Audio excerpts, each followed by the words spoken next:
அடுத்தது நான் திருக்குறிப்பு தொண்டர் சமூக பேரவையினுடைய பொதுச் செயலாளர் சுப்பிரமணியன் பேசுகிறேன்.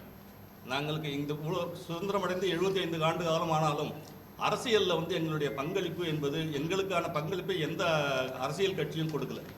இது வரைக்கும் எந்த அரசியல் கட்சியும் இந்த சமுதாயத்தை சேர்ந்த யாரும் ஒரு எம்எல்ஏவுக்கோ ஒரு எம்பிக்கோ சீட்டு கொடுக்கல.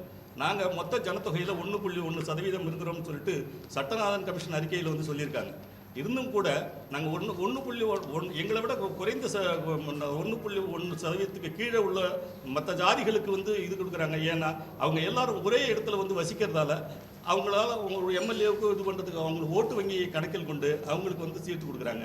நாங்கள் பறந்து கிடக்கிறதால எங்களுடைய ஓட்டு வங்கி சிதறி இருக்கிறதால எங்களுக்கு இது வரைக்கும் கொடுக்காத நிலைமை ஏற்பட்டிருக்கிறது. இனிமேல் அவங்க கொடுக்கணும்.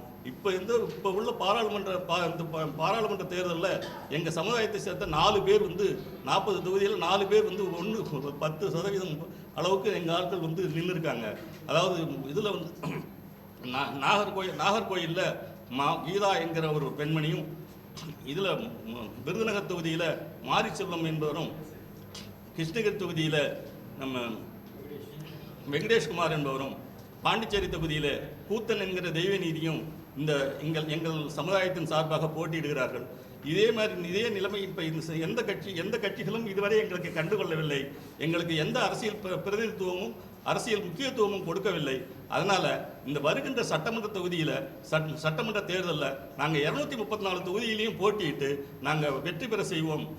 நாங்கள் இந்த அனைத்து கட்சிகளையும் எங்கள் பக்கம் இழுப்போம் என்கின்ற உறுதிமொழி உங்களுடன் சொல்லிக்கொண்டு முடித்துக் கொள்கிறேன். நன்றி. இறுதியாக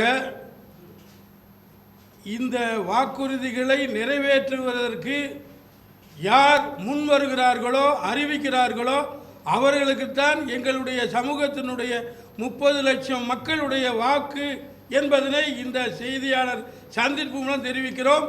எங்களுடைய வாக்கு என்ன சொல்லுகிறோம், எந்த சின்னத்துக்கு வாக்களிக்கிறோம் என்பதை எதிர்பார்த்து மக்கள் காத்திருக்கிறார்கள் என்பதையும் தெரிவித்துக் கொள்கிறோம்.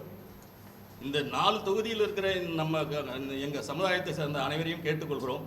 நம்ம சமுதாயத்தை சேர்ந்தவர்களுக்கு நீங்கள் அனைவரும் வாக்களிக்க வேண்டும் என்று உங்கள் அனைவரையும் கேட்டுக்கொள்கிறோம்.